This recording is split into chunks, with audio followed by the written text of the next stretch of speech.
Hey guys, my name is Timo Parker, I'm a vocal coach and I'm here to help you to improve your singing voice. Today's video is about how to sing high notes without straining, and I want to give you 3 steps to make it easier to reach those high notes. So let's dive right into it. First, I want to mention that high notes are actually subjective, because what for one person might be a high note, for another one it isn't.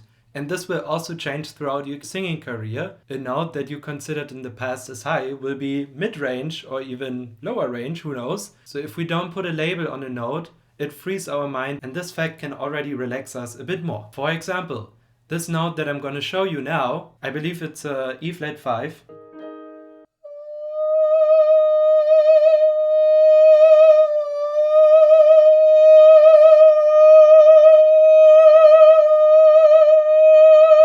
But with consistent training and patience, I actually got there. And I increased my range substantially. And I followed those 3 steps that I'm going to share with you now to actually get to the point where I am today. So before I actually show you the 3 steps, there's one important thing that I have to mention, because all these steps won't help you if you are cheating. And what I mean by that is, if you are using air pressure or falsetto, you actually don't use the proper muscles we want to train, and your range will not increase. At least it will not increase to the extent which is actually possible. If you use one of those 2 mechanisms or even both, you don't train your muscles properly and the range won't grow. I've talked about this already a lot on this channel, but if you haven't seen any of my previous videos yet, make sure to check out my playlist and understand why you should not use air pressure and falsetto. So first you have to find out, if you have a breaking point in your voice, where is this breaking point? So you can apply those steps to your individual range and take the training from there. Because everything that happens after your voice breaks will most likely be falsetto. And we don't want to use falsetto, because if we do that, we don't use the CT muscle that we actually want to train. I will explain in a second what the CT muscle is. Alright,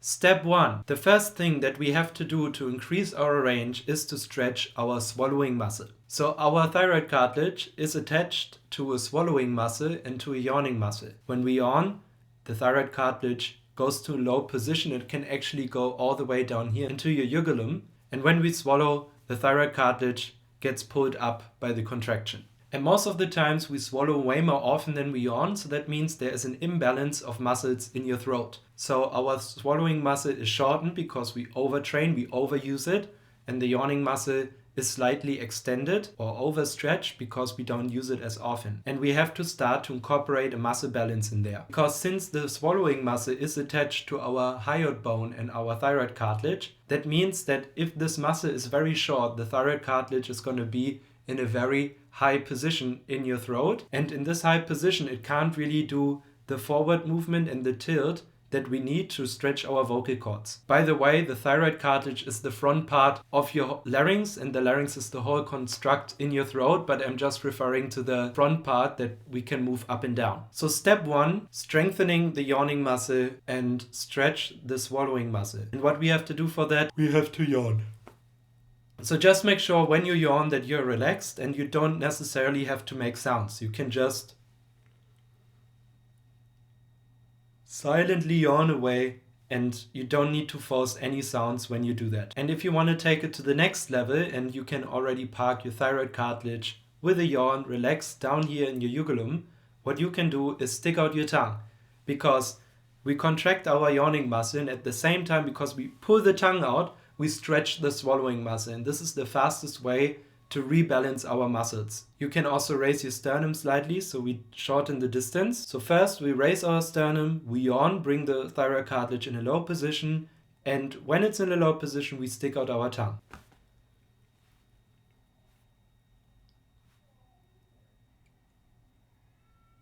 The contraction of my yawning muscle, you could actually see a movement where my index finger was. So this is the yawning muscle that is working for me. But what most likely will happen in your case, if you've never done this before, is that your thyroid cartilage will go up as soon as you stick out your tongue. And the aim is to keep it in a low position while you stick out the tongue. So first, bring your thyroid cartilage into your uvulum without sticking out your tongue. And once you can do that and becomes comfortable, you can start introducing this counter movement of sticking out your tongue. This is step 1, where you don't even have to sing, but it's super important to prep your instrument for more range. Step 2, we have to train our CT muscle. I've mentioned it before.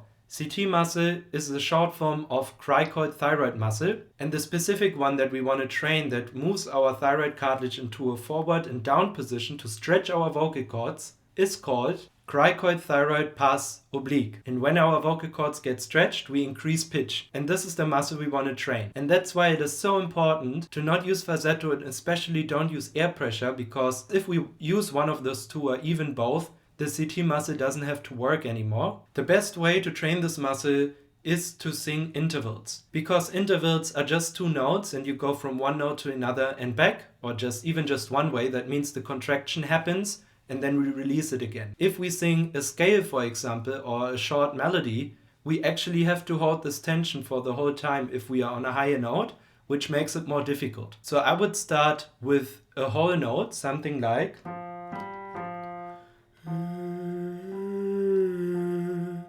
and you can hear I leave the yawning sensation that we trained previously in step 1 in the sound, because we want to keep the thyroid cartilage in a mid or low position so the CT muscle can contract and move the thyroid cartilage into the right position. If the whole note gets more comfortable, you can extend it to a fourth or fifth or an octave, for example.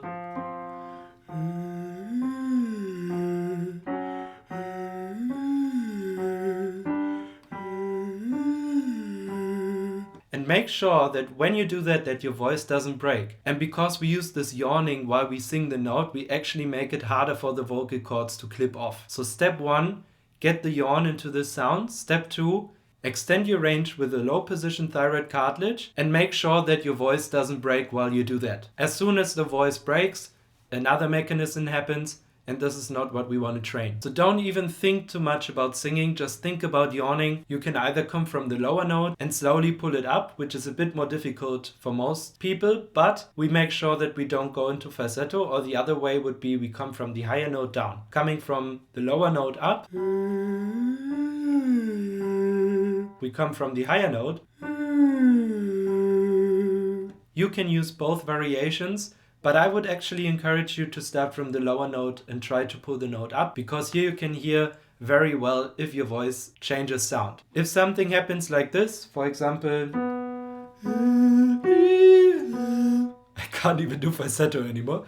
But anyway, so whenever the voice changes dramatically in the sound, this is where you have to try to keep the system open, or this is the point where you have to go back again. And if you trained that a lot, you don't have a breaking point in your voice anymore, and this also increases your range with time, and then it's going to be very hard to actually produce falsetto notes. It's incredibly difficult for me because I have trained so many years to not do that. So this yawny sound is not the end result, it's just a way to extend your range. And with this exercise, your perception of high notes will shift, because you're going to be able to sing higher and higher, and notes that were previously high for you are all of a sudden very easy. And this is also the journey that I've been through, that I had notes that I couldn't sing comfortably or I couldn't reach, and with time and practice they got easier and easier just by yawning and training the CT muscle. Let's come to step 3. So there are several reasons why high notes can get uncomfortable.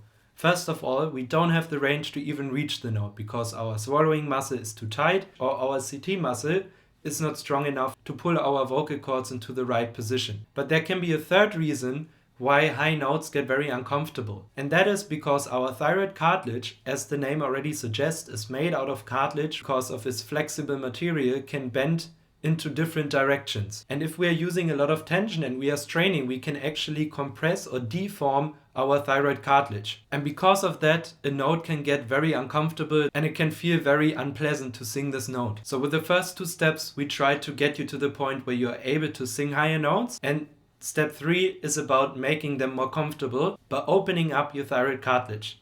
I have an entire video dedicated to this topic because I think it's a very important topic. So if you haven't seen it yet, check it out here. In this video, you can also see how to get started to train this movement, which you're also going to need for this step in order to progress. So if you can put your thyroid cartilage down here, which will already take some time, and you trained your CT muscle and expanded your range, it is time to open up the thyroid cartilage. But here I would actually try to use a scale run to make it a bit different and also give you a bit more time to feel the sensation. And what we want to do is extend it from one note. We did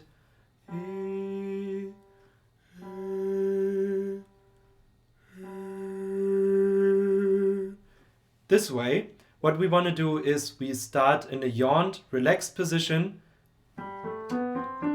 sing from a 1 to the 5, and on the 5 we try to open the thyroid cartilage, leave it open and come back. Sounds like this.